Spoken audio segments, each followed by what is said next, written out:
To the Honorable Dr. Holder MSc, as Vice Dean for Education, Research and Student Affairs, Faculty of Administrative Sciences, Universitas Indonesia, and also as Secretary General of the Indonesian Fiscal and Tax Administration Association, (IFTA).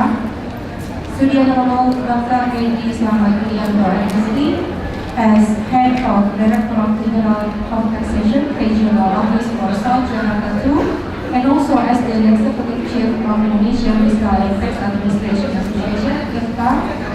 To the Honorable Professor Goede, as our speakers today, lecturers, students, media partner, and all participants here. The rapid development of digital economy opens opportunities for the growth of digital industry that has the potential to increase economic growth and prosperity of the people.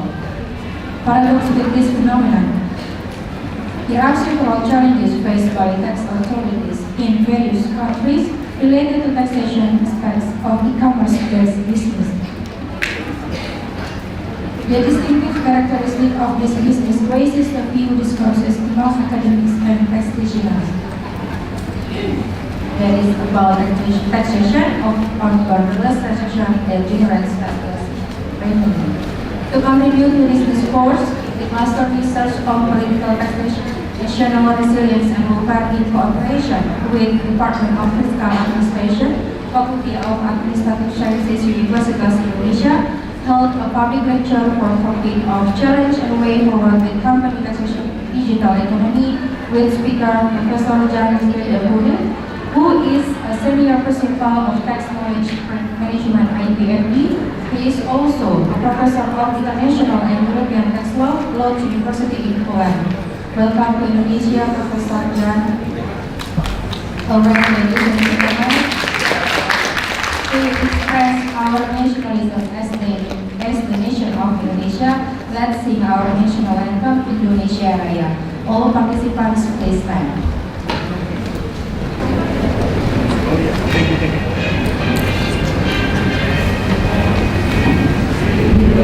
Indonesia.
Before starting this public lecture, let us pray together according to the religion and belief respectively. Prayer to begin.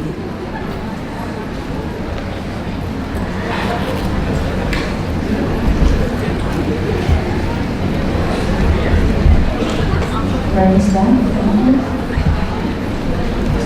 As the welcome speech, let us refer to remarks from Professor Dr. Holder MSc. On behalf of the Dean of Faculty of Administrative Sciences, Universitas Indonesia, and also as the head of Master Research on Political Taxation, National Resilience and Welfare, Professor Holder Irianto, please come.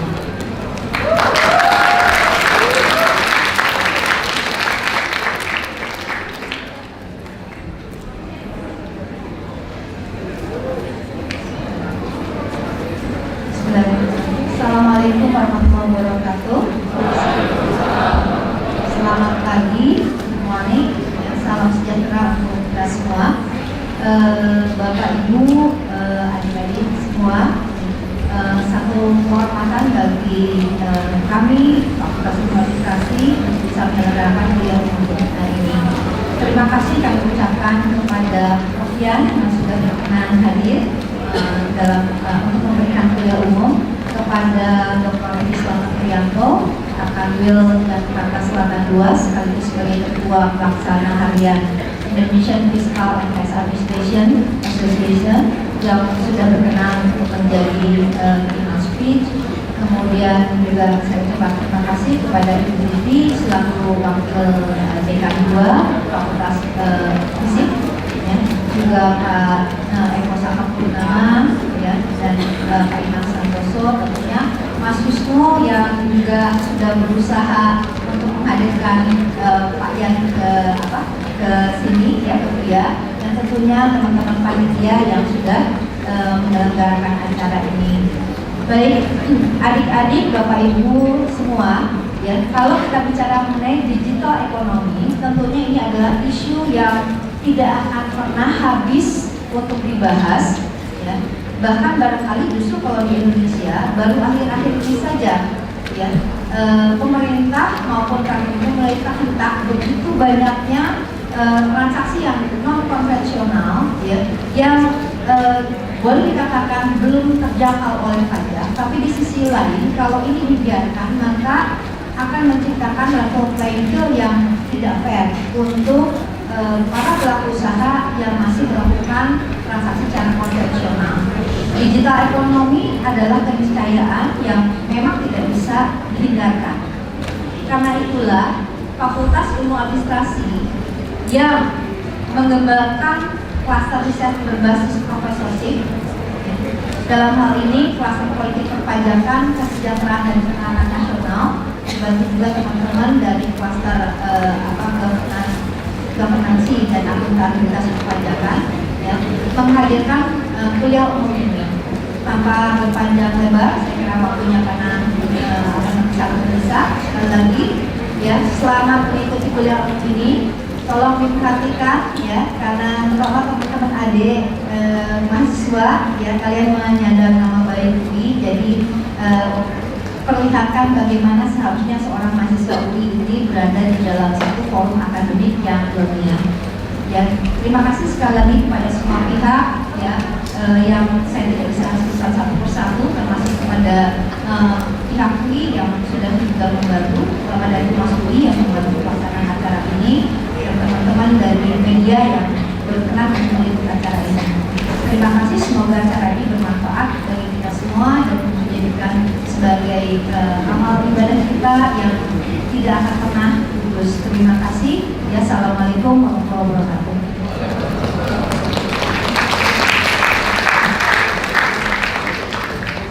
Thank you for As an honor, we also have the keynote speaker for this public lecture, Dr. Edi Slamet Irianto.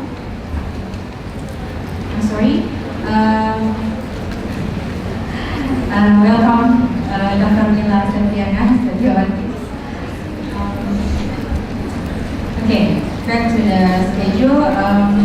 Dr. Edi Slamet Irianto, MSc, besides being the daily executive chief of ICTA, he is also being the head of DGT Regional Office from South Jakarta 2. To Dr. Edi Slamet Irianto, please come. Silakan, Bapak.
Jadi ketika membicarakan pajak, maka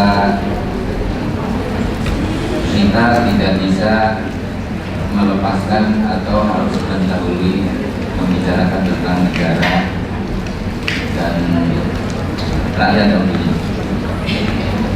Jadi tren pertumbuhan penerimaan yang menggambarkan adanya kebutuhan negara terhadap penerimaan pajak dari waktu ke waktu memperlihatkan terus meningkat sejalan dengan adanya tuntutan masyarakat terhadap negara agar negara mampu dan segera mewujudkan kesejahteraan bagi rakyatnya, dan itu harapan daripada rakyat terhadap negaranya. Namun yang harus diketahui bahwa negara menjadi tidak bisa berbuat apa-apa ketika rakyat tidak mendukung sepenuh hati melalui dukungan ekonomi.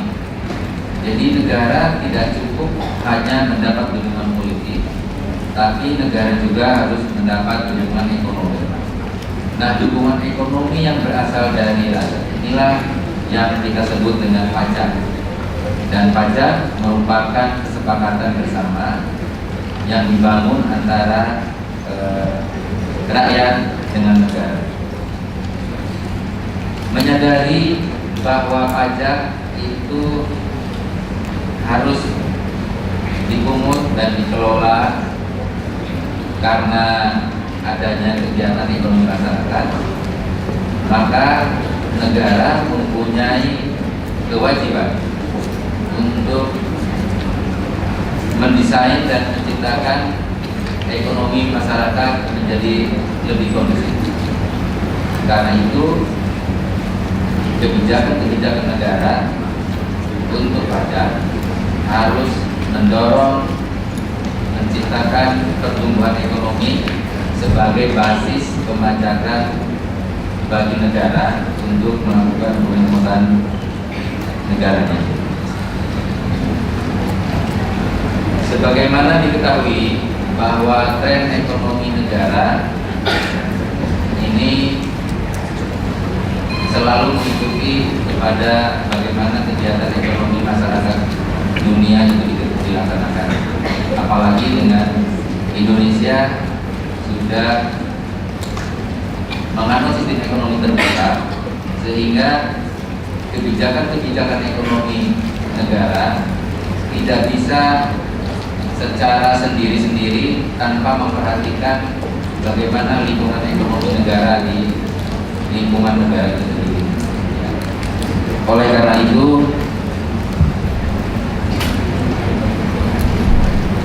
ekonomi negara harus diarahkan bagaimana seluruh warga negara dan masyarakat itu memiliki akses dan partisipasi ekonomi yang adil dalam pemahaman secara proporsional. Dalam perkembangannya sekarang kegiatan ekonomi masyarakat semakin variatif, dipicu oleh pertumbuhan dan perkembangan teknologi, sehingga ekonomi masyarakat dilakukan dengan cara-cara yang lebih efisien dan cepat melalui pemanfaatan teknologi yang kita sebut dengan e-commerce. Ya. Jadi e-commerce itu adalah suatu kegiatan ekonomi yang didasarkan kepada IT atau teknologi informasi. Nah, sekarang banyak yang terjadi dan berkembang di Indonesia dalam masyarakat melakukan kegiatan ekonomi. Ada yang semula berbasis konvensional adalah pertemuan dan tatap muka antara produsen dan konsumen. Sekarang tidak lagi diperlukan adanya tatap muka, tapi cukup dengan memanfaatkan teknologi. Dalam pemahaman ini, maka Direktorat Jenderal Pajak yang memiliki otoritas ya, untuk mengatur atau membuat regulasi di bidang perpajakan tentu harus bisa memahami esensi dari kegiatan ekonomi masyarakat tersebut tanpa harus menghambat daripada kegiatan ekonomi masyarakat itu sendiri. Ya, jadi intinya adalah pajak bisa dipungut dari setiap kegiatan ekonomi, namun pajak juga tidak boleh dia menghambat terhadap pertumbuhan atau kegiatan ekonomi. Oleh karena itu, undang-undang perpajakan dari waktu ke waktu harus disesuaikan dengan dinamika yang terjadi di masyarakat.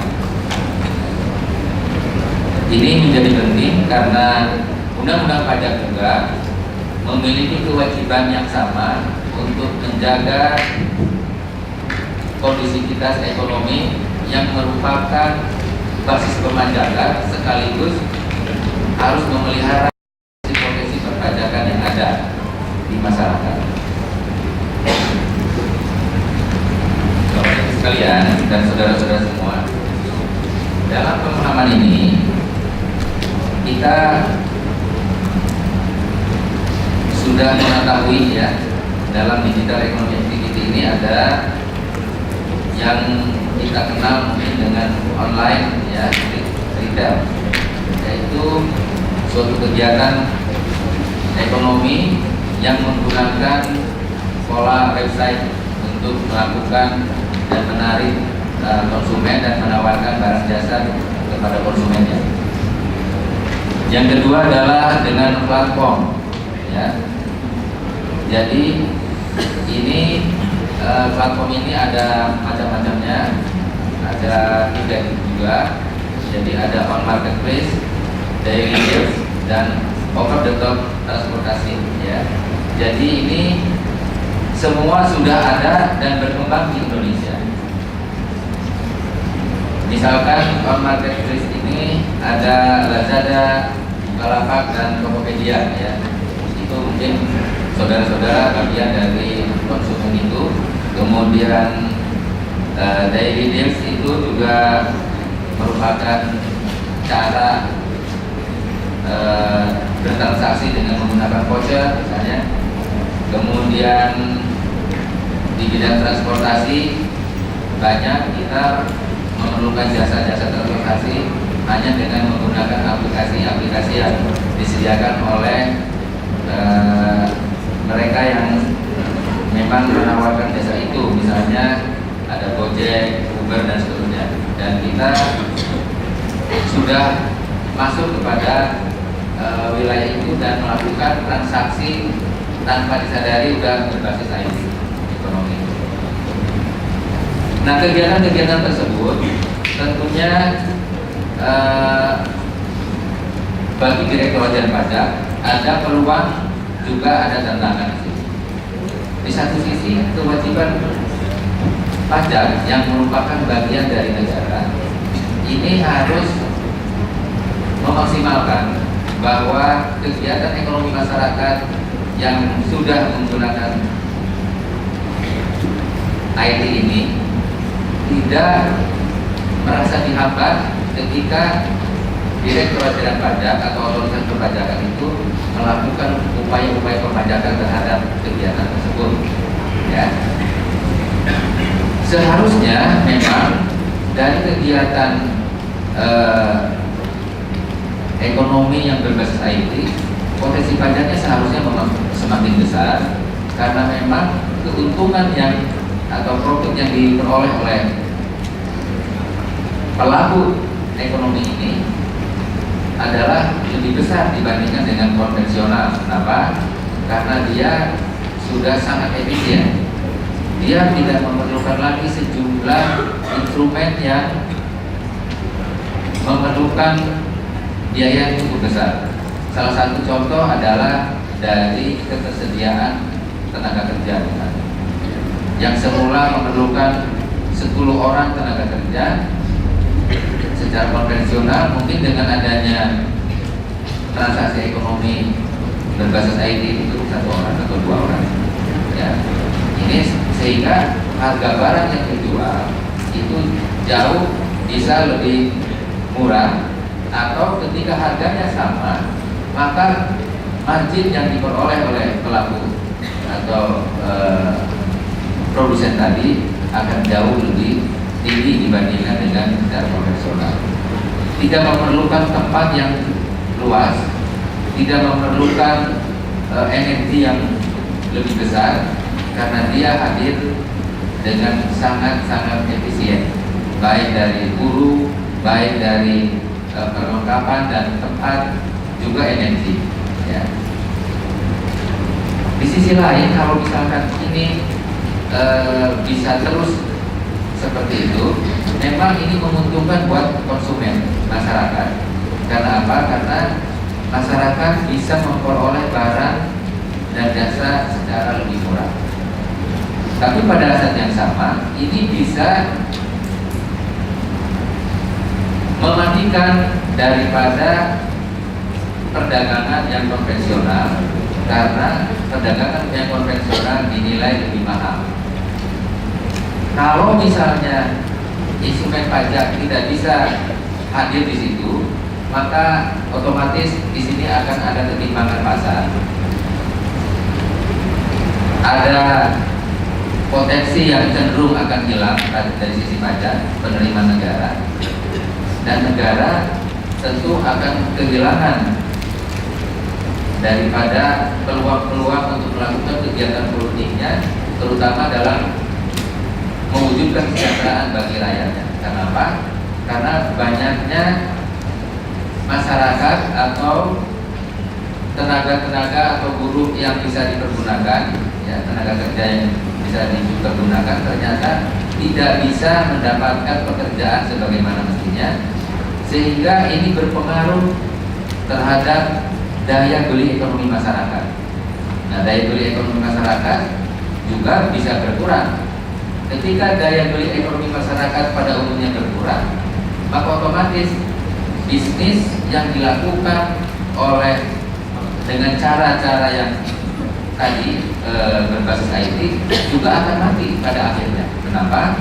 Karena memang masyarakat tidak memiliki daya beli sebagaimana mestinya, akibat negara tidak mampu menciptakan lapangan pekerjaan yang lain. Nah, untuk menciptakan lapangan pekerjaan yang lain, negara memerlukan sumber pendanaan yang stabil.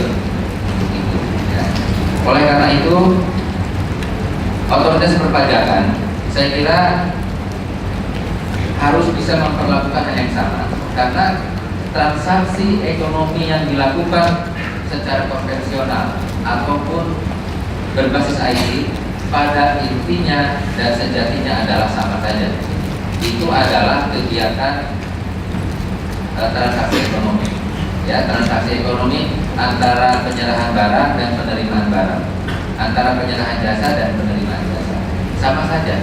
Nah, oleh karena itu Direktorat Jenderal Pajak sekarang sedang memikirkan, ya, merumuskan bagaimana otoritas pajak bisa melakukan pemajakan terhadap kegiatan-kegiatan ini tanpa menimbulkan kesalahpahaman daripada pelaku ekonomi yang bergerak di bidang itu. Ini persoalannya adalah transaksi ekonomi yang berbasis IT ini terletak pada cara menyerahkan barang, cara melakukan pemesanan, cara melakukan pembayaran, hanya itu. Nah, dalam cara pembayaran yang selama ini dilakukan, ya, ini jelas tidak tercatat secara konvensional sebagaimana dilakukan selama ini kegiatan ekonomi. Jadi dalam pembayaran transaksi e-commerce ini kita mengenal dengan direct payment, ya. Direct payment ini langsung dengan melakukan pendekatan, ya, dari pembeli, konsumen, customer kepada penjual. Ya. Yang kedua, ada mekanisme pembayaran melalui internet payment gateway ya. Ini yang dilakukan melalui kartu kredit. Ya, pembayaran yang seperti ini. Yang berikutnya ada cash on delivery. Ya, cash on delivery ini biasanya pemesanan barang dan barang dibayar pada saat barang itu sampai kepada pemesan dan uangnya dititipkan kepada yang membawa barang itu kan. Misalkan apakah JNE atau misalkan jasa-jasa yang menggunakan itu seperti ada Goede dan seterusnya ya. Dan yang berikutnya adalah payment point, di mana penjual biasanya menentukan tempat pembayaran itu dilakukan. Ya, bisa yang selama ini yang kita kenal mungkin di Alfamart dan seterusnya. Nah, jadi cara-cara pembayaran tadi, cara-cara penyerahan barang, cara-cara pembelian barang dan seterusnya itu memang seolah-olah tidak nampak di kasat mata. Karena apa? Karena memang melakukan dan dilakukan dengan cara komunikasi lewat IT. Nah, kalau misalkan undang-undang pajak yang ada saat ini masih mengatur terhadap transaksi ekonomi yang konvensional, maka selanjutnya ini harus disesuaikan. Ya, harus disesuaikan. Jadi tidak lagi kita menuntut adanya praktek-praktek yang memang sebagaimana dilakukan pada saat kegiatan itu dilakukan secara konvensional, namun juga harus disesuaikan secara berbasis IT tadi. Ya. Dengan demikian, maka prinsip-prinsip pemajakan baik yang dilakukan terhadap konvensional maupun e-commerce ini adalah sama saja, karena pajak adalah melihat kepada siapa yang memiliki penghasilan, siapa yang melakukan penyerahan, siapa yang menerima penghasilan, siapa yang menerima jasa atau barang itu sendiri. Nah, dari kegiatan transaksi itu, apakah ini menghasilkan objek kena pajak atau tidak, itu saya kira sama saja dengan apa yang dilakukan oleh di konvensional. Hanya saja barangkali otoritas pajak perlu melakukan penegasan-penegasan terhadap kegiatan yang memang dilakukan secara e-commerce yang saat ini dan trennya ke depan memang terus berkembang. Saya kira itu yang perlu mendapat perhatian dan mungkin nanti akan dikupas lagi. Dan ini bagian yang tidak terpisahkan ketika memang banyak investasi asing yang ada di Indonesia yang ujung-ujungnya melakukan perencanaan perpajakan, tax planning yang memang dari sisi negara ini sangat merugikan ya, dengan adanya BEPS ya, melalui mekanisme transfer pricing dan seterusnya. Dan ini sudah diakomodasi oleh undang-undang pajak itu sendiri melalui undang-undang pajak penghasilan, dan sekarang sebenarnya yang tidak perlu ada hal yang dipertanyakan atau mendapat respon yang tidak semestinya ketika memang negara mengatur bagaimana pemajakan itu dilakukan terhadap kegiatan yang itu.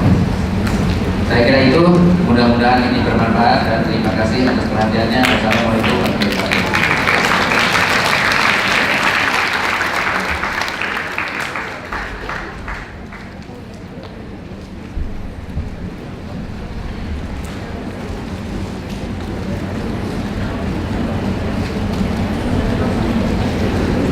Terima kasih kepada Prof. Edi Slamet Irianto.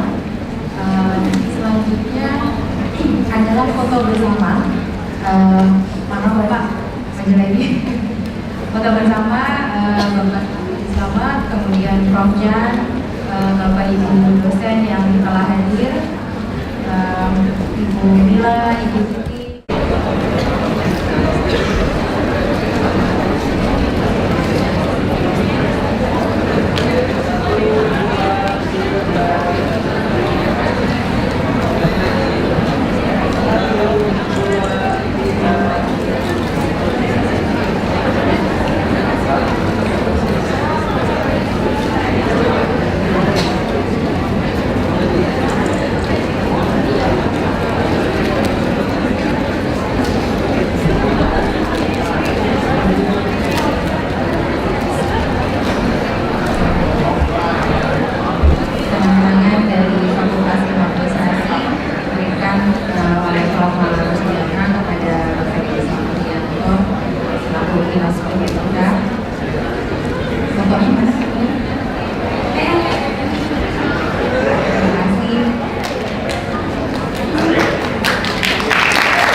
Dari Departemen Ilmu Administrasi Fiskal.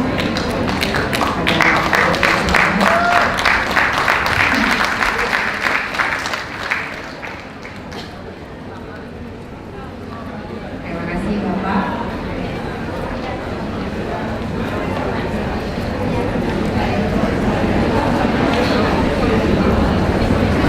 Selanjutnya dari Administrasi dari Departemen Ilmu Fiskal kepada Pak Ian.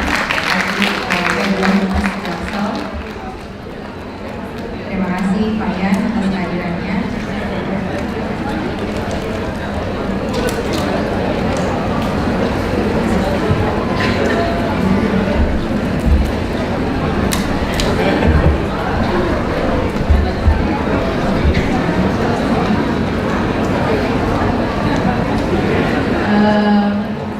Kita akan selang-seling dengan bahasa Indonesia ya. Ke acara inti, here we are in today's core event, the public lecture. In this great opportunity, we have Dr. Wisnu Juwono as the moderator. He is the coordinator of international cooperation in Fakulty of Administrative Sciences, Universitas Indonesia. To Dr. Wisnu Juwono, the stage is yours. Please come. And our speaker, Professor Goede, is our speaker. Please come, Professor.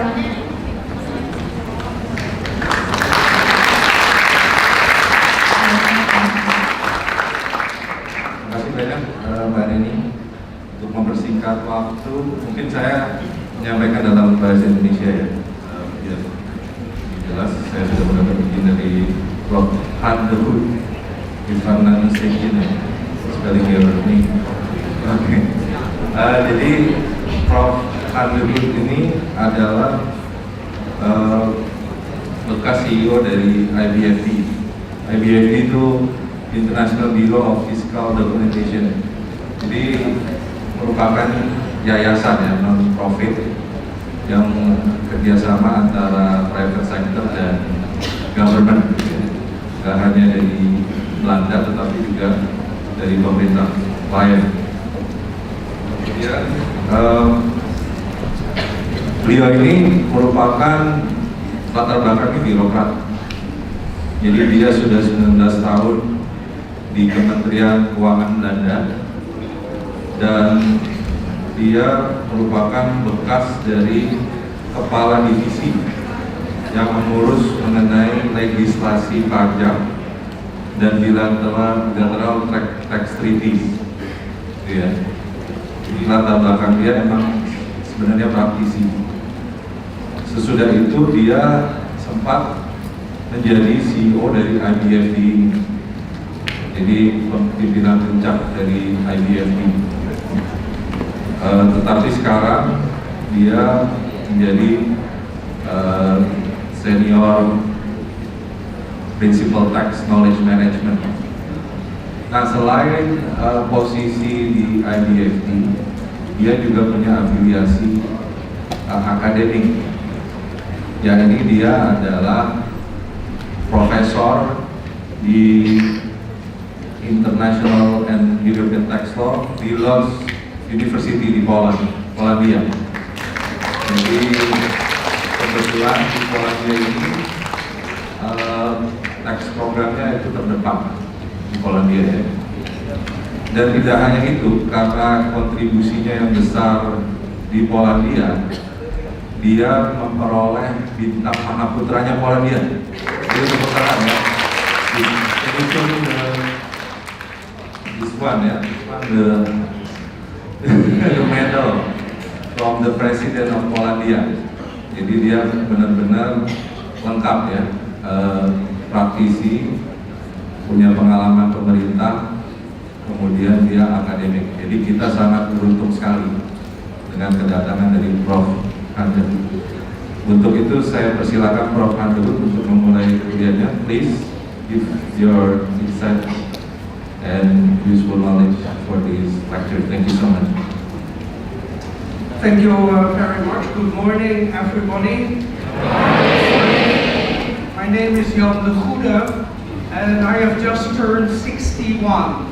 I have sons a little bit older than you are. One is a civil engineer, the other one is oncology nurse in a general hospital. When I look at this audience, I feel a little bit like a pop star. On the other hand, I am only 61, and if I look at the Rolling Stones, they are still performing much older than I am. So I guess it's not so special. I would like to say also that I like your national anthem very much. In the Netherlands, we don't play the national anthem a lot. So like you can all sing it, probably we cannot in our own country. But I like it because it is like the Indonesian people as we know them. They are friendly people. Your national anthem sounds friendly. It doesn't sound like some other countries where I am that you think, ooh. So that is very nice. I will talk to you about the developments, as you have seen, the challenges we face on the electronic commerce and other forms of digital economy. I am a Dutchman. For me, English is also a foreign language. I hope I express myself clearly enough. If it is not the case, please raise your hand and make it clear that I will try to be clearer for you. And maybe after the lecture, we still have some opportunity for you if you have some questions. Just have a look whether this works fine. It does. So, what am I going to talk about? I hope you have taken your lunch with you, because as you can see, I'm a rather ambitious person. I want to talk about a lot of things. I will talk a little bit like all academics. If they ask you to talk about digital economy, what is it? What are we talking about? Then I will not speak about VAT or sales taxes. I am not a specialist in that. Then I will tell you how currently the traditional way is of allocating internationally taxing rights in the case of cross-border income, and show you some examples, and then put the question, what we call a rhetorical question, whether we should have a change in our current systems. Then I will talk a little bit about domestic developments in several countries, treaty developments, and I will end with some of the important research done by the IBFD on this topic.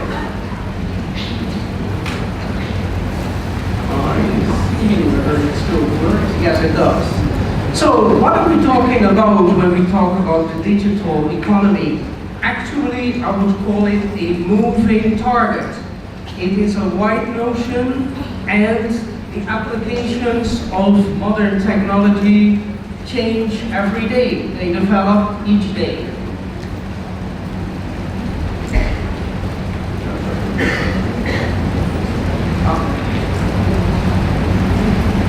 So the digital economy, when we talk about that, currently includes a whole range of activities including e-commerce, app stores, online advertisement, cloud computing, participative networking platforms, high-speed trading payment services, etc., etc. If you deliver the same speech in 1 month time, you can add a few new developments. The focus is sometimes, like currently also in the OECD, on completely dematerialized activities. And that's the difference with e-commerce. In e-commerce, we talk about selling at distance of tangible goods. But we also got nowadays, as you know, a lot of products which are never even delivered in a tangible form, but purely as a digital service. Music, books in a digital form, but all kinds of services. We know the Airbnbs, we choose platforms, we know the Ubers and the Googles, etc. So what we're going to look at is the OECD currently makes a distinction between fully digitalized and e-commerce. And is that justified from an academic perspective?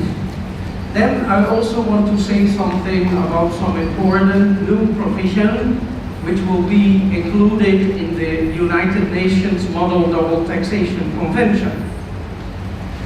So where do we come from? So what is currently the origin of the way how we deal with cross-border taxation of business profit?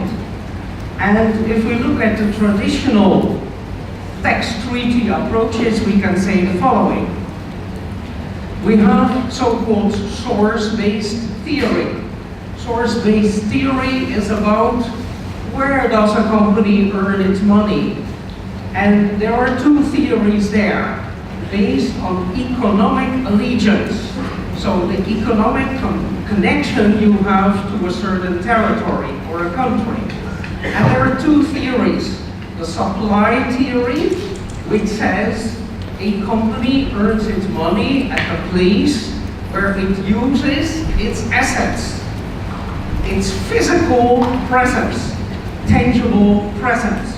The second approach is the supply and demand theory, which both looks at where a company puts its physical means of production, but on the other hand also says the fact that you are active in a market also justifies that you can say that part of the income is earned on that market, even if you don't have a physical presence.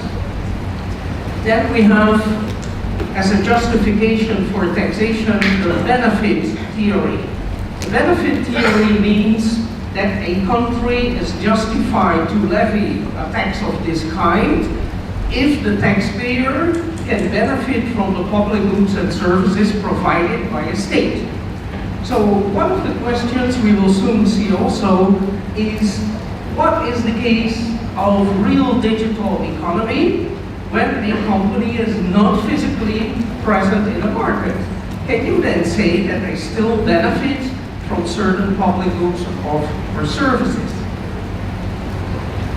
Now, when we look at how treaties developed, they were developed by the League of Nations. Probably hardly anybody of you ever heard of that. The League of Nations was the predecessor before the Second World War of the United Nations. And as a kind of compromise between different views, the approach taken was based on the supply theory, not the demand theory. So business profits are taxable only in the country of residence of the enterprise, unless the enterprise carries on activities in the other state through a permanent establishment, which is a form of physical presence, an office, a workshop, a factory, etc. And how to determine the profits of such a separate activity, which passes the threshold of a permanent establishment, is determined on the basis of the separate entity theory, and transactions between the head office and the permanent establishment are looked at according to the arm's length principle. with a number of exceptions. Arm's length principle means that you look what an independent party would have negotiated with you. So if I make an agreement with my wife, I am not arm's length. At least in a good marriage, you are not always arm's length, you know. At my age, you're getting a little bit more arm's length than in the beginning, but you know what I mean now. Okay, so the whole network of tax treaty is based on a supply theory, requires a physical presence of a non-resident company. Now, what we see is that the development of the digital business in fact reduces the source taxing rights of the country of the market, because you can do the same kind of business, not everything, a lot of products are still tangible, but certainly when it is intangible services, you can do the same kind of business in the country without a physical presence, which means that under the current system, the source country loses taxing right, because there is no more such physical presence. And nowadays we even have multi-sided business models. You know, when you do this business, international tax law, even if you become old, you always remain up to date, because you're always confronted with new developments. It's a very dynamic area of tax law. What is multi-sided business thing? We have a customer buying something, you see him only as a customer, but basically the information provided by the customer to the company has a value of its own, because that information from clients is used for marketing purposes and strengthening the branding, etc.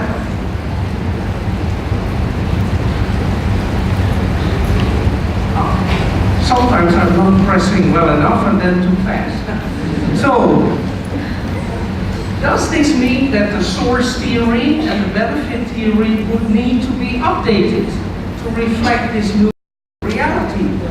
Should the source principle recognize that companies can earn money in another state without a physical presence? And with respect to the benefit theory, is it really the case that a person who is not physically present, but that can perform business in the market, does not get any benefits of public goods and services? And the source countries say they do get, because we provide protection for IP, because we provide the infrastructure in which this business can be done. So yes, not the same, you could say, use of public goods if you're a physical presence, because then the police needs to be there, politie, as you say, almost a Dutch word, politie. So these ones are there to protect your physical properties. You don't need the politie when you work at distance, but you do need the infrastructure and the things. Now other countries, particularly countries that have a lot of digital company, they don't want that change, because that means that they would have to accept source taxing rights and give relief for double taxation. That's why there is a big clash between, in opinions, between developing countries and a number of developed countries, and a number of developed countries which have a lot of this digital business. Now the world is not as simple as it used to be, huh? We don't only have rich and poor country, we have a lot of them in between. And today, for instance, a country like India and China, they are not only importers of all these kind of services, but increasingly they are providing a lot of services. I told you my eldest son works in one of the top Dutch engineering firms, one of the top 10 in the world, and if he has a computer problem, and he calls the help desk, he has this typical Indian accent on the telephone, because the whole IT support is outsourced by this big company to an Indian company that does this kind of support services. Now, what is people with tax administration? Like that gentleman, he looks rather relaxed, but he has a very difficult job. And what he tries to do is to collect money for the Indonesian government. Some people say too much, other people say not enough. The Minister of Finance says, I want you to get me more money. The business says, please keep your hands with you, because we need to develop our business. But what the problem of current tax administration is, they have to work with tools and with treaties which do not take into account this modern economy. And just to illustrate a little bit, this is a beautiful example. I'm not going to talk about the details of the case. It is a case of an American company in India. So what is this company, Galileo? You ever heard of Galileo? He was a very famous person, long time ago. This is a very highly sophisticated computer system. When you want to make bookings of flights, when you want to reserve hotels, when you want to book a taxi, all these kind of things. Very highly sophisticated. And of course, if you make use of those services, you have to pay them a fee. Now, in order to develop the Indian market, you know, there are very many people in India. The Chinese are now dropping the one-child policy because they're a little bit afraid that the Indian will outnumber them, which is going to happen also shortly. So, in order to develop the market in India, this Galileo company provided hardware, computers, and software to Indian travel agencies. They could use those software and these computers to link in to the Galileo system. So customers would go to the travel agents, they would pass the requests for people to the Galileo mainframe computer in the United States. That one would decide whether or not to make an offer, and that one would decide whether or not it was granted. In order to support locally and to do local marketing, they also had a subsidiary, Interglobe Enterprises, which performed support activity. So now the people of India are a little bit like that gentleman, and they say, you are making money in India. I want to have some of that money. But in the current treaties, also between the United States and India, American company is only allowed to be taxed if it's doing business through a permanent establishment in India or through what we call a dependent agent. And Galileo, when they got a tax assessment, Galileo got a tax assessment from the Indian, they said, why is that? All the business is in the United States. So the only thing which is done through those computers is they send the message that clients want things. But all decisions, all the intellectual work, all the development of the mainframe is done in the United States. India should not be able to tax. And the same with respect to the subsidiary.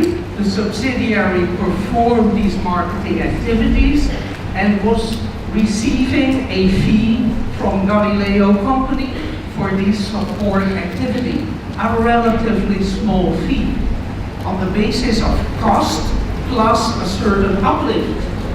So the Indian tax administration said, no, there is a permanent establishment, we want to allocate part of the profits to it. And in that case, the Indian High Court decided that the computer hardware did constitute a permanent establishment.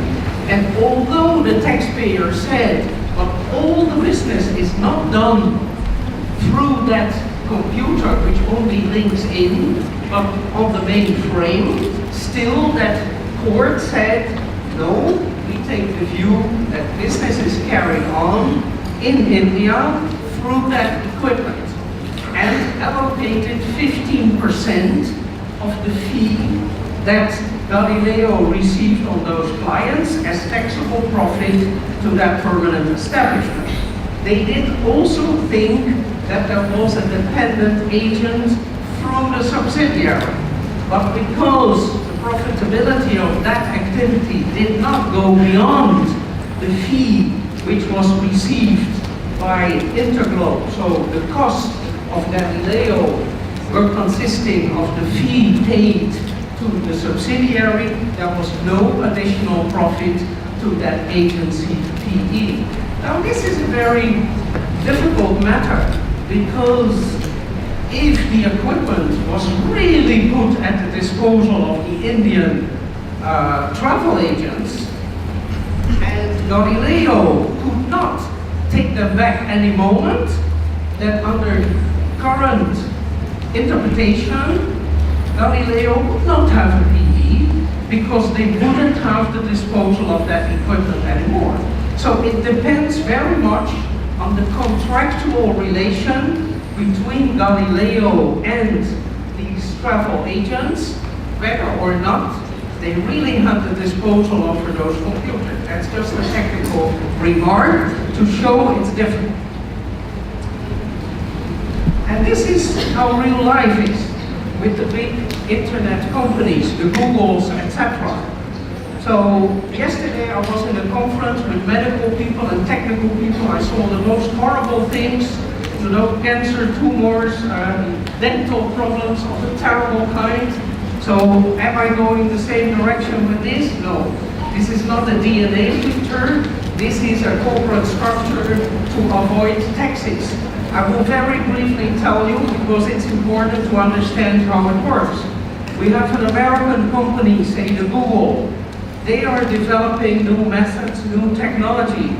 They patent them. They have patents and trademarks, intellectual property. I heard that word being mentioned in the Indonesian speech. So what did they do at a very early age? They transfer the intellectual property rights to intellectual property holding company, a dual company. It is established under Irish law, but effectively managed in Bermuda, a zero tax haven, zero tax. Ireland is not. They levy about 10% corporate tax. The clients are in third country at the bottom. And there is a big operating company in Ireland, 2,000 staff member, so not a letterbox, 2,000 staff member. They do distance sale, advertising for the Google. So people who want to be in the search machine of Google business, they have to pay Google for that. And so there are huge amounts of money going to the Irish company. Because this Irish company has no physical presence in these countries are not allowed to tax under the tax treaty. So Ireland can levy 10% on a big amount of money? No, because the Irish company has to pay royalties for the use of the IP rights. If the US company would have directly provided the license to the Irish company, there would have been a substantial amount of withholding tax on the royalties paid from Ireland to the US, and of course the income would then be taxed in the US. So what did they do? That's why they have the IP holding company. If the Irish company would pay to the holding company, they would equally have a problem of withholding tax on the royalties in Ireland, because payments to a tax haven, you have to still pay the withholding tax. So what did they introduce? That's why they call it the Dutch-Irish sandwich. They introduced a Dutch company, and the license was provided from the IP holding company to the Dutch company. The Dutch company had to pay royalties, of course, to the holding company. But the Dutch company provided a sub-license to the Irish company. So the Irish company had to pay a lot of money for the IP, which is a tax-deductible expense in Ireland. So no taxation here. basically no taxation there because they deduct the royalty. Is the Netherlands a tax haven? No. I pay 52% income tax. How much do you pay? But we have a good system for doing business. So this royalty is fully taxed in the Netherlands, but of course the payment of royalty of the Dutch to the Irish company is a tax deductible expense. So you pay 25% only on the margin between the royalty received and the royalty you have to pay. And then the second thing, if the royalty is paid from the Netherlands, there is no withholding tax. Because we never had in the Netherlands a withholding tax on interest and royalty, because we consider that bad economic policy. Because by having a withholding tax, it becomes more expensive for a company to acquire that knowledge and money. So the Dutch perspective was, don't levy withholding tax, we want our companies to become big. You know, we are a very small country, we make noise for 10, that's why I'm here, we make noise for 10, but we are a small country, but we have some of the largest multinationals in the world, real business. Because it is attractive for the business to be able to acquire license and money, pay interest and royalty without withholding tax. So that's a matter of social-economic policy. And if the Treasury needs the money very badly and in a simple way, then they do want to have a withholding tax. It's the entitlements of the source state. So basically, no tax, virtually no tax, and the money is in Bermuda. No tax. Now the US has anti-abuse provision called CFC legislation. So they could take it in one move with CFC legislation. But no, they have check-the-box system. Check-the-box system means that an American taxpayer can select to have these entities treated as transparent, as if they are not an entity. As a consequence of that, the 2,000 people in the operating country are allocated to the Bermuda holding company. Because they look through, the taxpayer can opt to look through the Irish and the Dutch company. That's why you have this strange pyramid with dots. So the American anti-abuse legislation does not apply. Because in their view now, the IP holding company has 2,000 staff. Now that leads to a question, and it shows how difficult this is. Who is to blame that there is no tax? Is it because the system doesn't allow this country to pay, to levy tax? Is it because of Ireland, of their low company tax? Is it because of the Netherlands? Or is it because the US, who is complaining, is not applying its own anti-abuse by allowing the check-the-box? So who started creating problems? That's a very interesting question. Is it our big Uncle Sam? Why doesn't Uncle Sam apply the anti-abuse? Why do they still allow the check-the-box? Why do they do that? Because they don't really want to tax their companies in a harsh way. Because they want their companies to compete with companies from other countries. That is also a policy. It's allowed. You're not obliged to tax everybody. If you want to stimulate your companies and your business, you can refrain from it. So am I criticizing anybody? No. I'm telling you how it works. And also showing that countries have their own policies. And that's what makes it difficult to find joint solutions on these matters. Look that I'm using the microphone because it makes no sense. It's this thing. Okay, now what do we see now? A number of countries, being the source country, become impatient.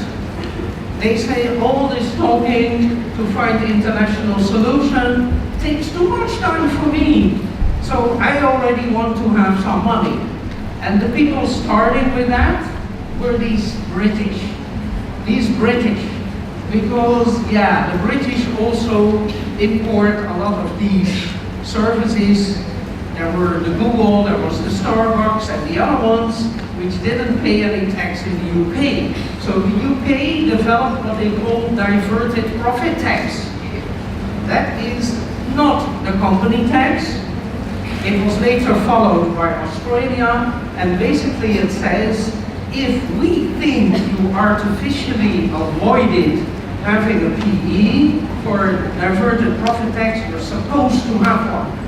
And if we think that your intercompany pricing is not in accordance where the value is created, which of course in their view this time is in the UK, we can correct it as well. This extraordinary tax, diverted profit tax, has a 25% rate, which is higher than the normal British company tax rate. They say it is not a company tax. Why do they say that? If they would admit that basically it is a company tax, they would not be allowed to levy it under the existing treaties, because there is no permanent establishment. So what is this? Is this just clever behavior? Or is this in fact trying to get around the treaties you have concluded? And this is a sensitive point for Dutch people, because we are difficult people, we look kind, but when we negotiate we are tough people, but once we make a deal, we stick to it. Even if later we think, I should have done better. You know, when I made this agreement with my wife to go on holidays, which I generally try to avoid, once I make the deal, I have to do it, you know? I have to do it.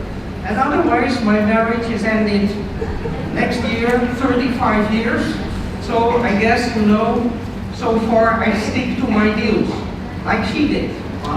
I also want her to stick to her deal. So the question is whether this is really good behavior, to try to avoid your treaty obligation. Then we have equalization tax. India, it's a kind of turnover tax. Also not in the company tax, in a very special act.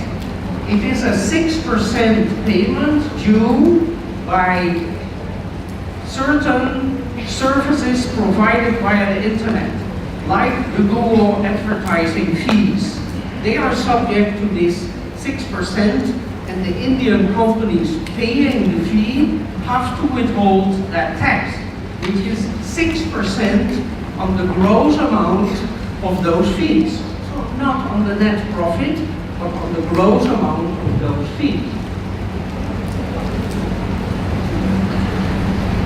Also, India takes the view, this is not company tax. No, I'm not violating any treaty. But it is a bit peculiar that if Dutch internet company does have a PE and the fee is received by the PE, then you don't have to pay this equalization tax. So in other words, there is a link between them. But India takes the view, which is justified if they want to, we cannot wait. We want to have money from those companies. Now, very recent development, a number of European countries, France, Germany, Italy, and Spain, asked the European Commission to also introduce equalization tax. And meanwhile, 6 other EU countries support that idea. So now we also have 10 important EU countries that want to introduce equalization tax, despite the fact that everybody knows that you are in fact creating double taxation. Because it is a tax on the gross amount of the income, there is no relief for double taxation because it is not covered by the tax treaty. So a number of these countries say we do want to introduce, but as a kind of temporary measure.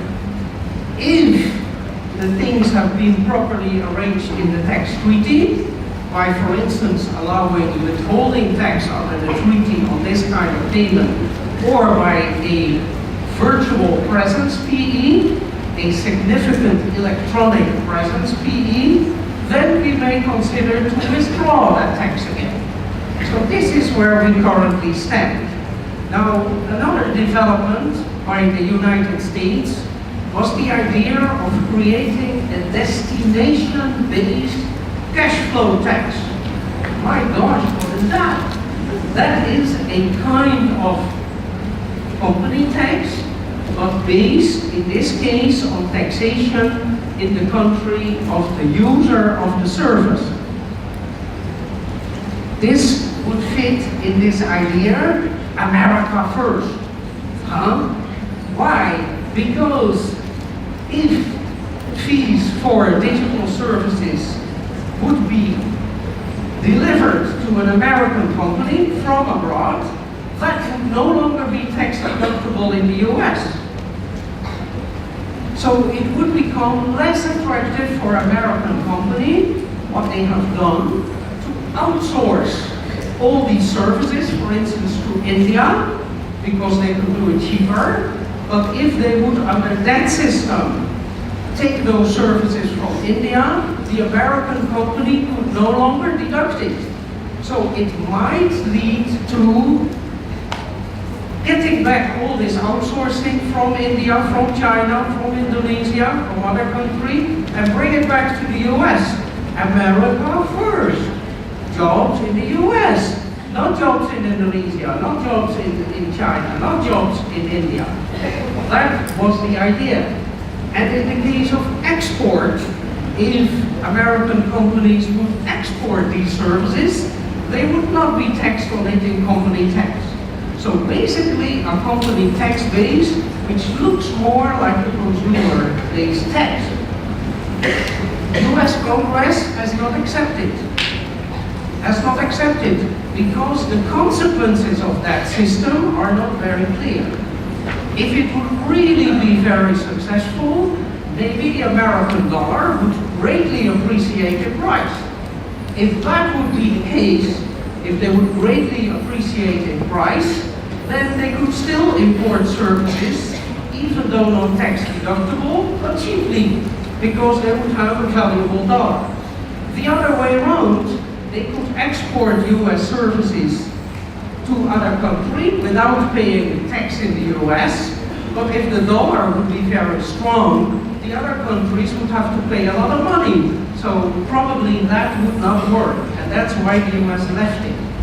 Besides, there are all kinds of other elements like public finance effects, because you would partly turn the company tax into a kind of consumer-based tax. And as an economist and a public finance person, and as a Dutchman, we always say, don't put all your eggs in one basket. Because if you drop the basket, you only have one omelette. That's all. One omelette, and then it's finished. So from a public finance perspective, you can also have your doubts about it. But so far, US Congress is not going to take this on board. So what does BEPS, base erosion and profit shifting? In the Netherlands, BEPS is the name of a lady, but it's a little bit old-fashioned name. So BEPS would really be a kind of old aunt, you know. But it doesn't mean that in the English shortcut. It means base erosion and profit shifting. Base erosion in high taxing country, shifting to low taxing country, like Bermuda. You know Bermuda Triangle, did you ever hear of that? That's where planes disappear and where boats disappear in the past. And this is the same, but then with taxable income. It disappears in the Bermuda Triangle. I am passing that area each time when I teach in Sao Paulo. It's a few hundred kilometers off the coast, and then I feel this, and I always think, am I going to disappear like the taxable income in the Bermuda Triangle? But so far so good. I always came out of it. So don't forget that there is an impact on the digital economy of some other actions of BEPS. I don't want to become too technical, but in as far as there is still some physical activity, for instance, through a permanent establishment, in Action 7, the number of PE exceptions are limited. There are other rules about dependent agency. In Actions 8 to 10, if IP is being transferred, there are other rules for it now. We look at where the value is created. So there are a couple of checks and balances, and also advice to have CFC legislation partly cover certain types of digital income. But it's a matter of own tax policy whether they want to do that. G20 together with OECD told we want to have a report on this by April 2018 and a final report in 2020. So G20, also pressed by business. Business doesn't want this taxation, but they also don't want all these special levies, like diverted profit tax and equalization tax. So also business now says, we want progress in this international arrangement of digital economy. So now OECD is put under pressure. EU always wants to be front runner. I don't know why, we are like that in Europe. We always want to be somewhere first, you know? A little bit like the American, but then Europe first. So, Commission has published now a query to get information about digital economy, and they try to come to a view in December of this year. So they try to come to a unified EU view before the big business is done with the G20 early next year. Now, in the United Nations, there is a new development. They are introducing in the UN tax treaty model a source taxation for payments of technical service fee. So they do no longer require, in the case of technical services, that the service provider has a tangible presence in the country where they perform the services. That is a revolution.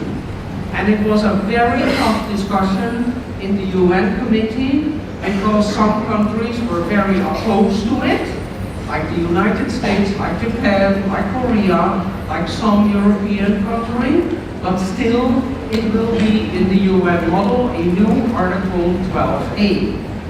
How much time do I still have? 5 minutes. Then I will not talk about the content of that provision. It's there. I leave it to another time. Now, I will briefly end in 5 minutes, I hope. 5 plus a little bit, maybe. What the IBFD did as a research on it, because we are a big research institute. We set up a targeted academic research group to particularly study 2 alternatives mentioned by Max. The one is the new PE nexus, so this significant presence, digital PE, and the other one is an extended use of withholding taxes on these kind of fees.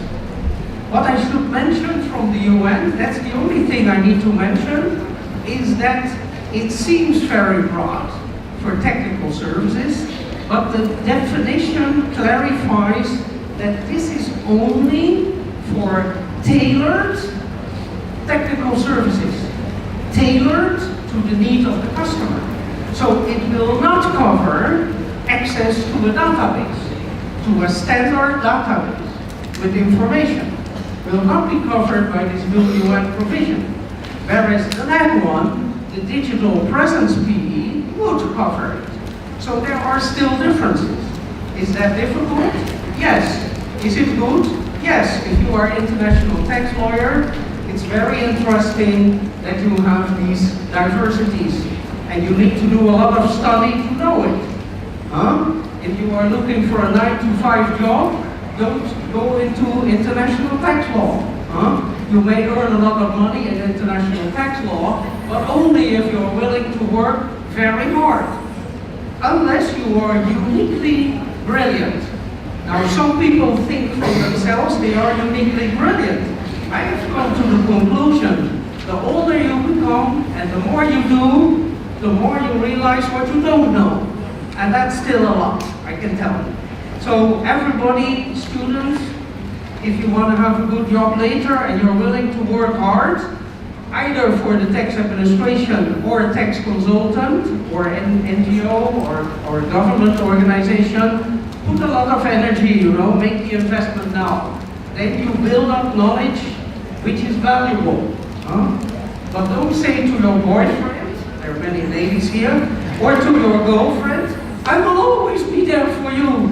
Because in my case, it's not the case, So I need a woman that is strong, that can also deal with matters when I'm not there, and it should be the same for the ladies. You shouldn't always be there for your husband, or your friend, or more husbands and friends, I don't care. So this is important to realize. Okay, what is this core of this system of, I'm going back if I can. Oh, yeah. Yes. So what would we think about this digital presence? How must we see that?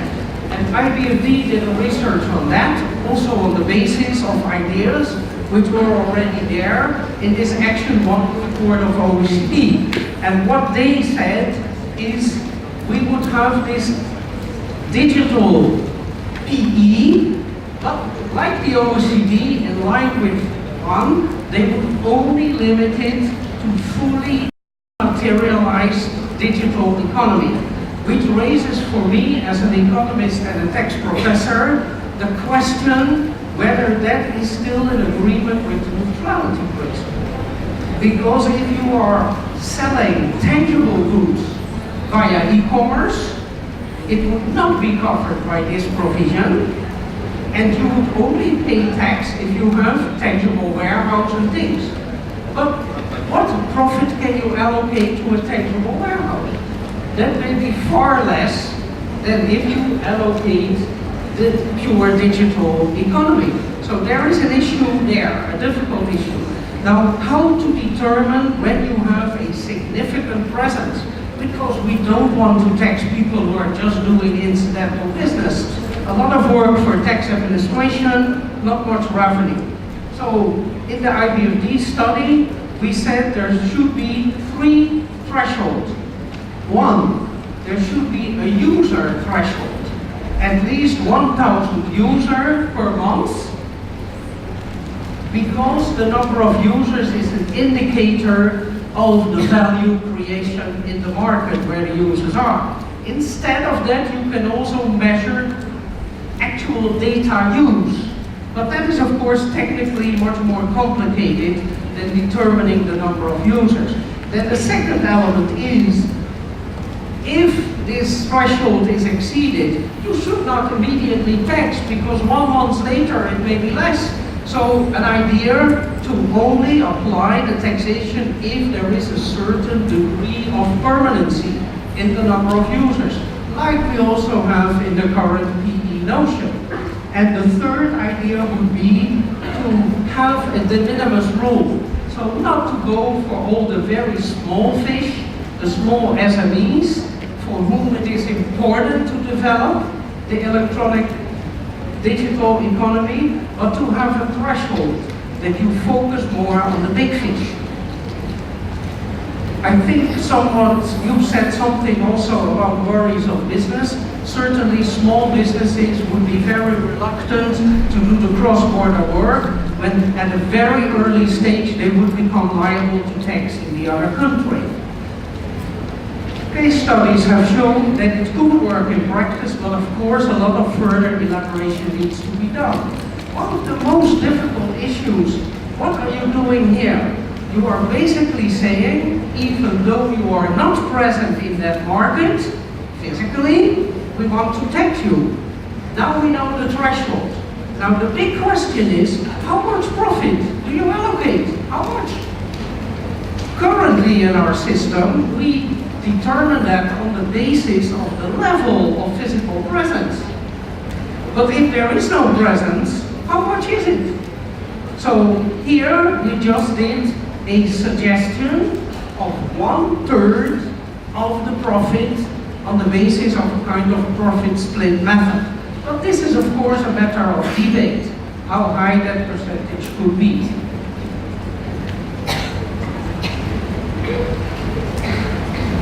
The second one, see, I'm moving forward, I'm moving backward, and I'm almost out. So I will now, it forces me to be even briefer, forces me to not use the slide now. The other system is a system of more withholding taxes. Basically, the starting point would then be, which is quite revolutionary, to put a withholding tax on any base eroding payment. That would be too much. So basically you would have a system where in principle there would be this obligation for the withholding tax, but where you could get an exemption from that withholding tax in activities which are clearly not related to the digital economy. So you would have a reverse system. And it would mean that if you are a non-resident service provider, sending your invoice to your customer in the other country, that they would have to withdraw withholding tax from you unless you could provide such a certificate of exemption. So it looks as a very tough system with a broad application of withholding tax, but depending on how many exemptions you give, basically you would reduce the withholding to real cases of digital economy. But obviously that also has a lot of administrative aspects.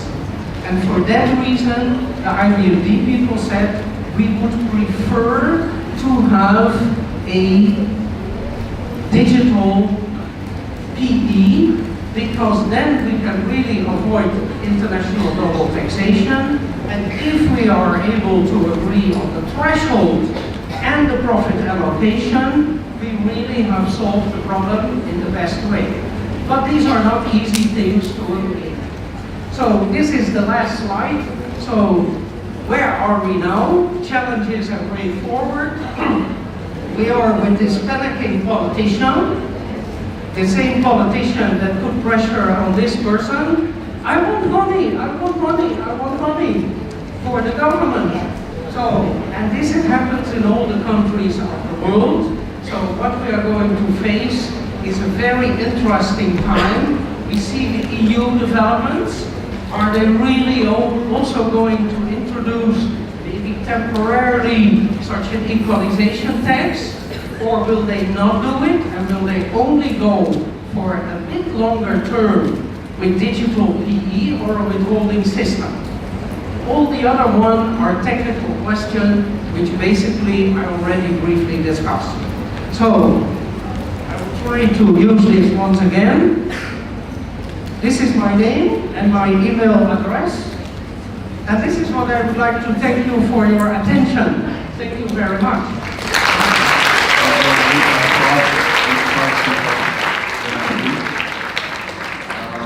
Makasih banyak, sangat komprehensif ya. Jadi banyak sekali paparan yang disampaikan, tidak hanya kasus country tetapi juga cross country gitu ya. Jadi sangat komprehensif. Untuk ini kita ada sesi sekitar 30 menit untuk sesi tanya jawab. Di encourage untuk dalam bahasa Inggris gitu ya. Jika kita pertama melatih bahasa Inggris, tapi kalau bahasa Indonesia kita silakan, nanti saya akan bantu menerjemahkan. Silakan ada yang bertanya untuk tiga awal. Bentar, maaf. Oke, silakan. Thank you for your chance. Digital economy is very interesting, but it makes tax authorities worry because unlike business in the traditional economy, companies that are part of the digital generate significant revenue in foreign countries without the need to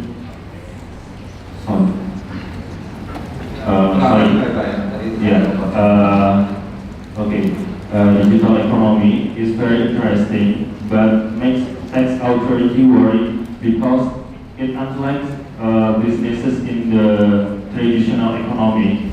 Companies that are part of the digital economy are able to generate significant revenues in foreign countries without the need to put up big offices or bisa kalimat terakhirnya diulang lagi.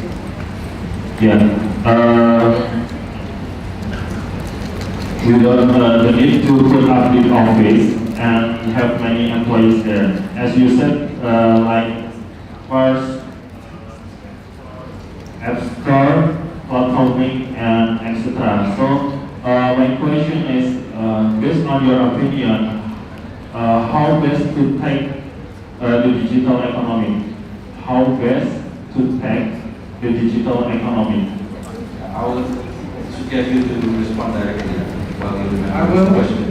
because the person spoke excellent English, almost better than mine, so I could fully understand. Well, basically, you know, the problem is that some of the countries of residence of these companies, like the US, they say, what is the problem? There is no problem. We are doing the job. We are developing this digital business. So clearly, there should only be one country to tax it. That's us. So why? You are only buying those services. There's no right for you to tax. They have no physical presence in your country. That's the view of some. The view of the source country, where these services are imported, as I told you, is that they are losing ground because the same kind of services in the past could only be done by physical presence, and then they could tax it. And now they see, in fact, a reduction of their tax base. So if you ask my opinion, if it would only be a discussion of resident source, it would be difficult to have a real judgment. Because yes, all the work is done and the developments are done in the country of the service provider. But now that it basically means the digital economy, that you can be present without the physical presence and still do business there, I think there is a justification to give more source taxing rights in those situations. But with reasonable thresholds, that there is real significant economic presence, and also within the current system of company tax, in my view, because otherwise you do not remedy double taxation. So we don't want the companies not to pay tax. We also don't want them to have to pay tax double on the digital economy, because basically, from an economic perspective, you would then penalize modern time. So if you work traditionally, you pay tax once. If you do digital economy with all these extra levies, if they are not coordinated, you are actually hampering economic development. So that's my answer.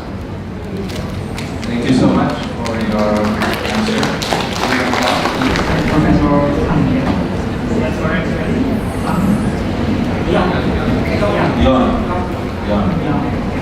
Thank you for your presentation. We understand from your presentation there are two approaches conducted by some countries.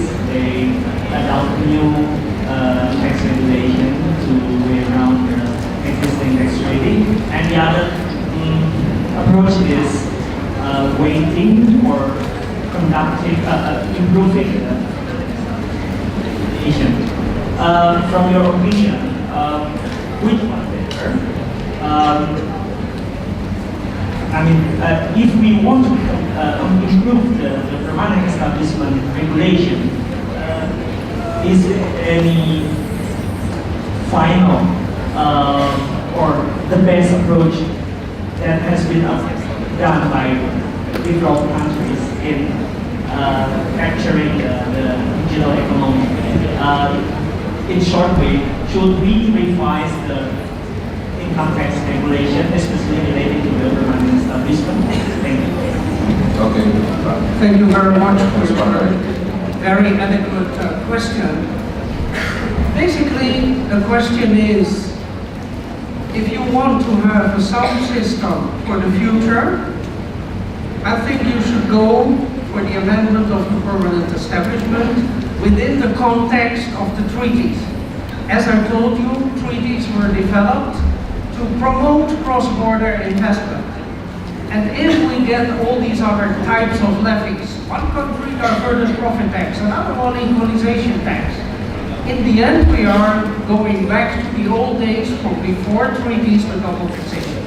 The problem with the PE solution is, first of all, we must agree on the threshold and the profit allocation, as I just explained. But secondly, we have these existing treaties. So how to change, once we agreed in the OECD and the G20 and the UN, if we would agree on the digital PE, how do we get it into all the treaties? Meanwhile, we have about 4,000 tax treaties. Now, there is this new multilateral instrument, Action 15 of OECD, a multilateral treaty that is going in one move to amend existing treaty. But that sounds perfect, but is a very complicated instrument.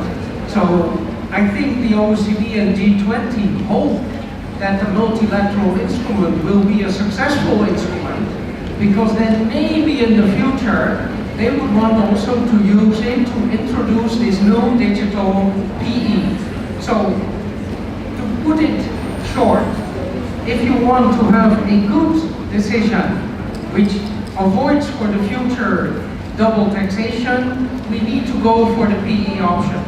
But the question is whether the ministers of finance have enough time to wait for that, because that takes a number of years. So I certainly know that also 10 EU member states contemplate to have an equalization tax, but they have to get this done within the EU context.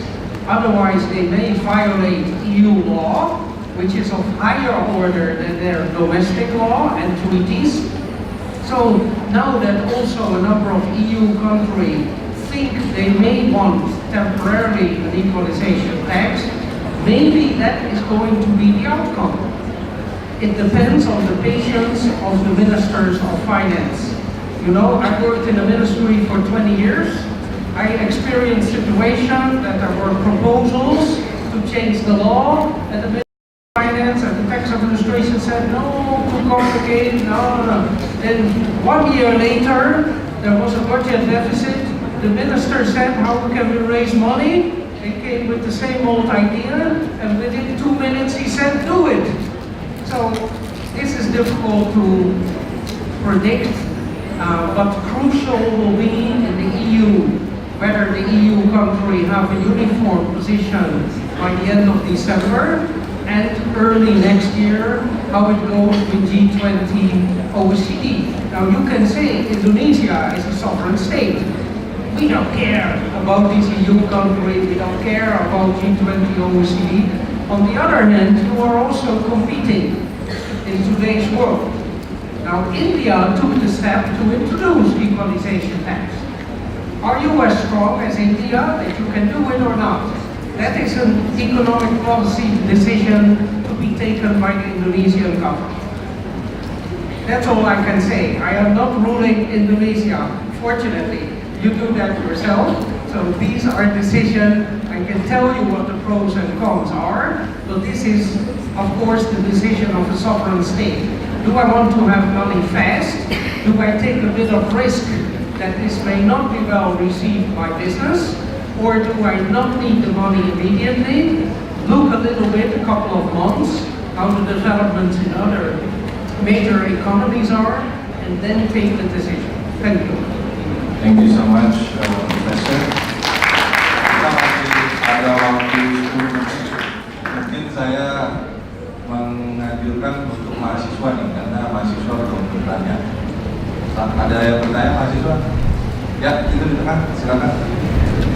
Good morning. My name is Abdul. I want to ask some question, Prof. You proposed on your first paper, you proposed triple threshold that may be used as approach to digital economy. User threshold, time threshold, and the means threshold. So, from your base of knowledge, which one that the most visible to be applied in Indonesia or the global countries to tax digital economy from nowadays? The second one is, would you mind to explain about the minimum threshold, since I still don't clear about what. Thank you. Thank you. April, I think the name was? April. Okay, we are now in October, but we got a question from April. Not a very good question, so this is not a problem. This idea of 3 thresholds, the first threshold, as I told you, is a user-based threshold. That is, I think, administratively simpler than measuring data use. Nowadays, you can measure data use as well, but it requires, of course, a very sophisticated infrastructure. So I assume, but I am not a technician, I am always amazed how much there is in this very small head, but of course there should be room for more. I am not a very sophisticated IT technical person, but it seems to me, and that's why my colleagues also recommended that a user-based threshold on the basis of users who can contractually access the information would be a good one. But this is one of the issues which is currently being studied also by G20, OECD and EU, because the digital businesses are not all the same. So some work on a user base, other work on another business model. So one of the things to be done as well is to look what exactly the business models are of the kind of business we want to tax. And then you can make the best choice on the threshold. The de minimis rule means it's a Latin word. Latin, you know, these Roman, who at some stage were everywhere in Europe, and we still have in law a lot of words from the Romans, because they started with Roman law, which we still use in a number of countries. De minimis means that you only start to tax if a certain level of income is exceeded. So that's what I meant. Don't try to catch the smallest fish, because it will take you, if you are a fisherman, you are hungry, or fisher lady, if you are hungry, what are you going to do? Are you going to sit by the waterside to spend the whole day catching 10 small fish? Or are you trying to be a clever fisherman, fish in one move, a big fish in 1 hour, and then you go home and have dinner? So going for all the small fish in the end may generate money, but it can also make it difficult for smaller business to start to become active in this modern way. That is the idea of a de minimis rule. Thank you. Oke, thank you so much. Ini ada pertanyaan dari mahasiswa pasca sarjana, silakan.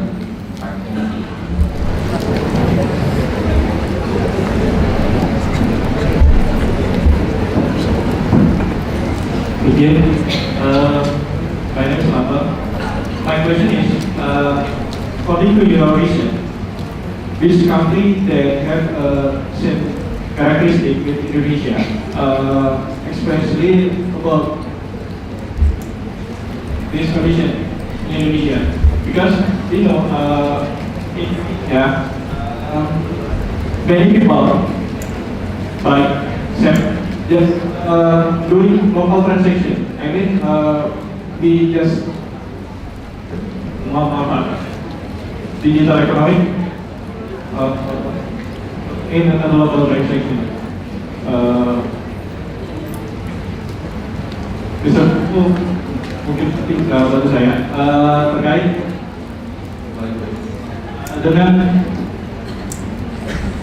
kita mempelajari model di negara lain yang memiliki karakteristik yang sama dengan perkembangan digital ekonomi di Indonesia, kita bisa mengimplementasikan model yang di negara lain untuk kemudahan administrasi di Indonesia.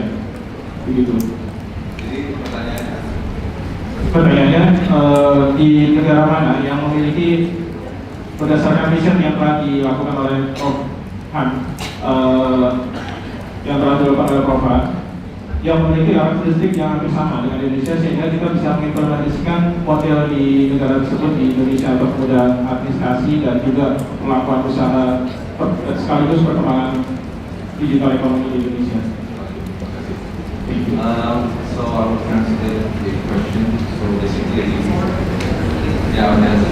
he's asking what country model that can be applied in Indonesia cases, so that we can apply tax system in terms of administration and other policy that can encourage the digital economy in Indonesia and If I understood the beginning of your question in English, which country is comparable to Indonesia? And there I want to say something. You know, the Dutch people came to Indonesia a few hundred years ago, and we loved it so much that maybe we stayed a bit too long in your perception. But it is because we still like your food, etc. And we still eat. I eat Indonesian food in my family once a week on the Thursday, because we love the food. So if you ask me which country comparable to Indonesia, none. None is comparable to Indonesia. 17,000 islands. I think we, the Dutch, now have only 6 left or so. 6 islands. So each economy is different. What is very important and strong point for Indonesia for the future is the size of its population, which is still growing, which means from a business perspective, customers.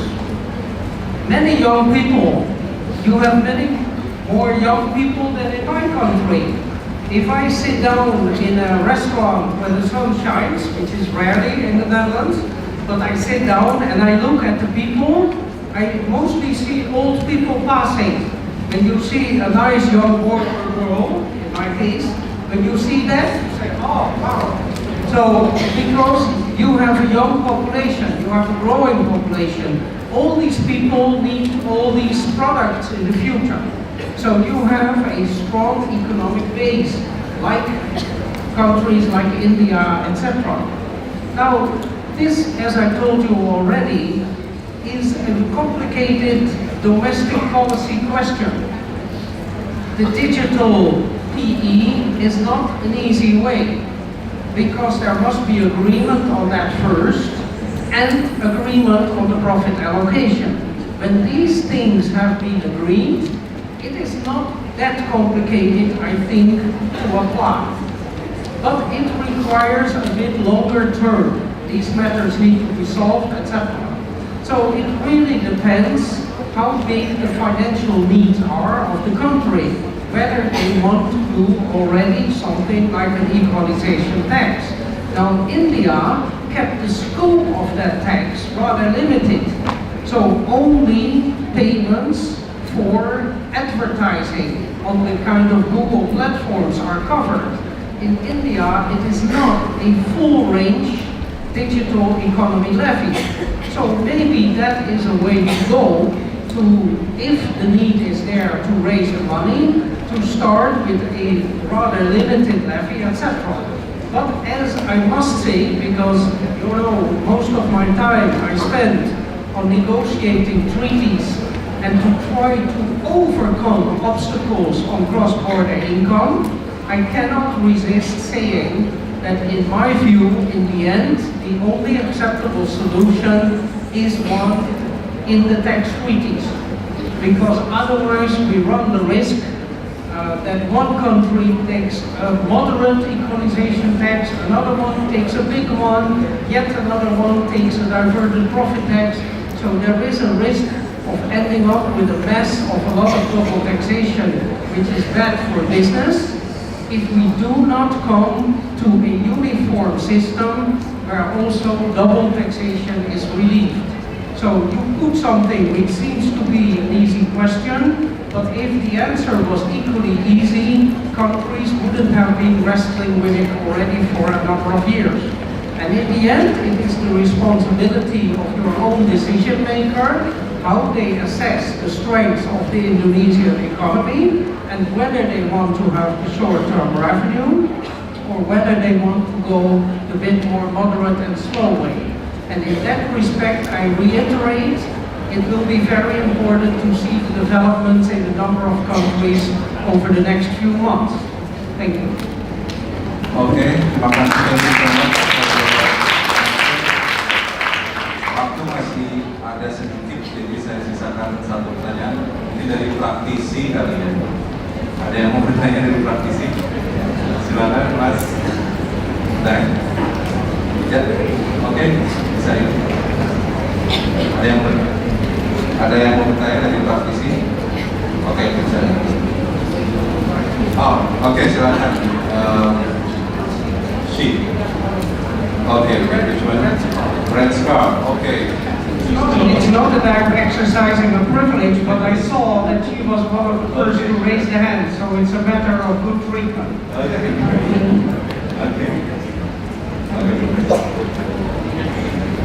First, thank you for coming to Universitas Indonesia, Professor. My name is Gabriel, undergraduate student. Actually, this is my friend's question, but because he shared with all people here, so he asked me to ask this question to you. Okay, so the question is, what? I hope you haven't gathered question from your whole family. Of course. One question.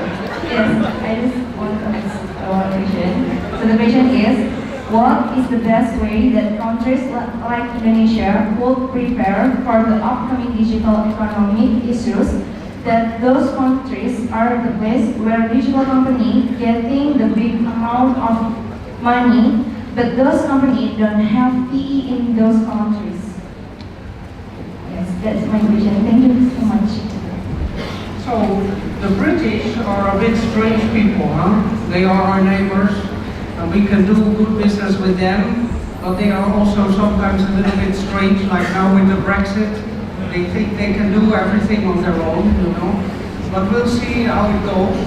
But there is a nice British expression that says you can't eat your cake and have it. So the dilemma is also, do you want to create an environment favorable for developing the digital economy?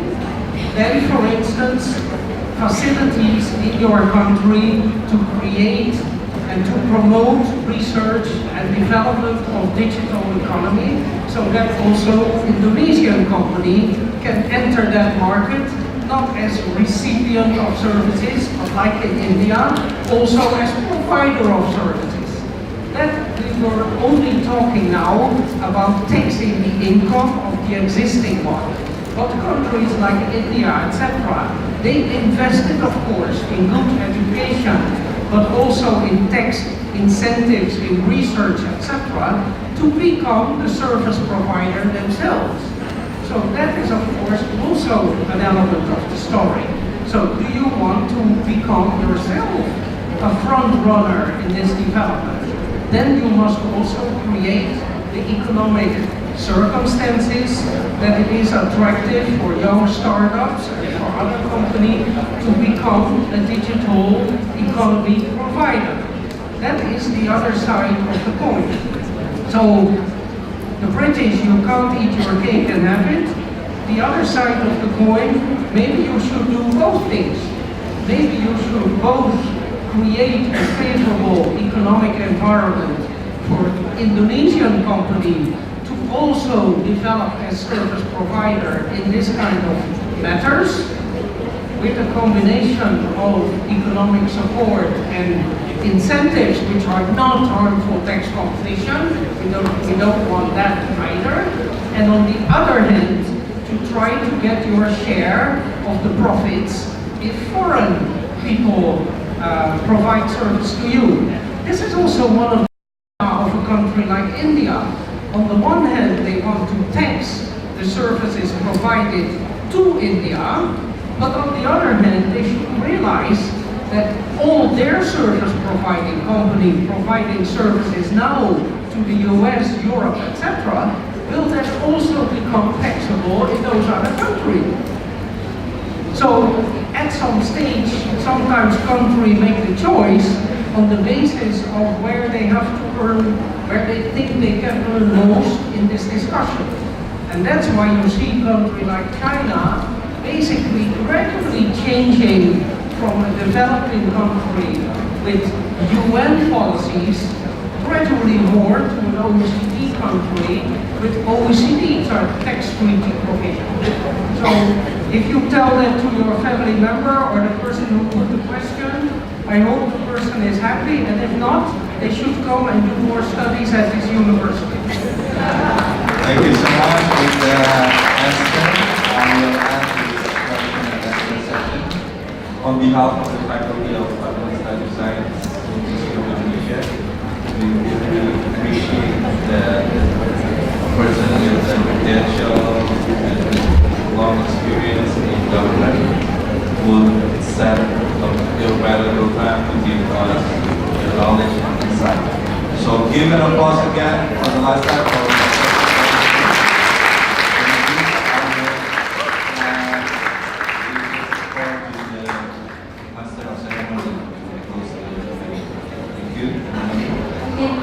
Thank you, Mr. Goede and Professor Yang. I believe most of us get more enlightened from the lecture. Okay, next we have a little gift for Professor Yang that will be given by Professor Holder to Professor Holder.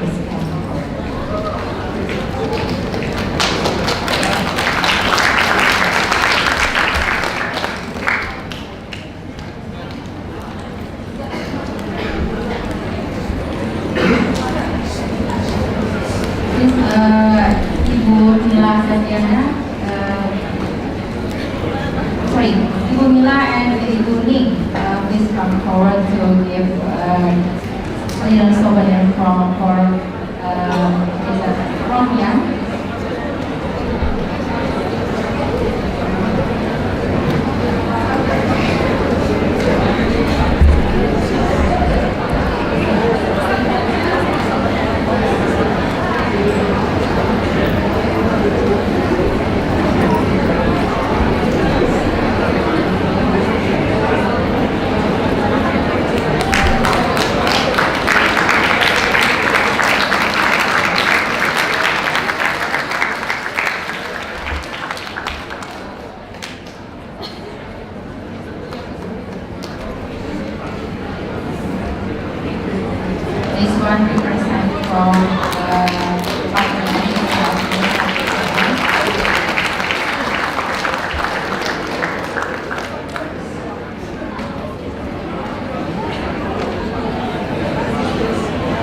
We have a lot of music from you.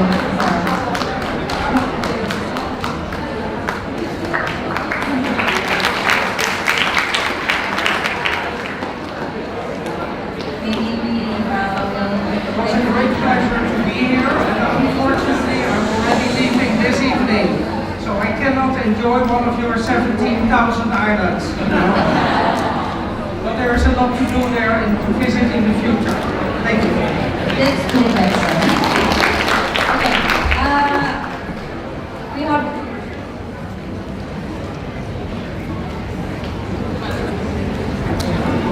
We also have a certificate for Mr.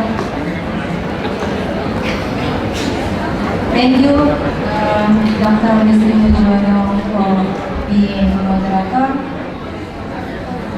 and also. Dr. also facilitate our meeting, our lecture with the Professor Jan. Thank you, yes,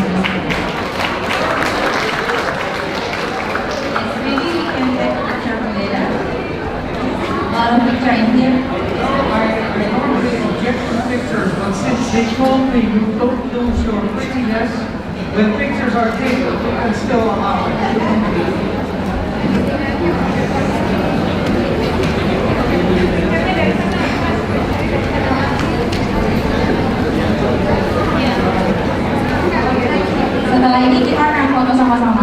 semua peserta bisa ngobrol bersama dengan Prof dan Goede, jadi jangan keluar dulu. Dan nanti di bawah di meja registrasi, ya silakan Bapak Ibu dosen, dosen UI dan dosen luar UI berdiskusi dulu.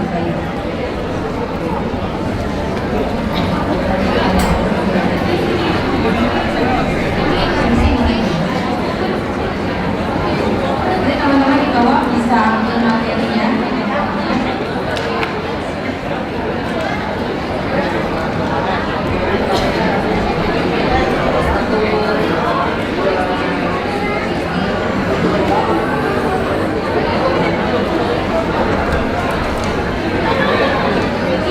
Sekarang foto sesi bersama with the all participants.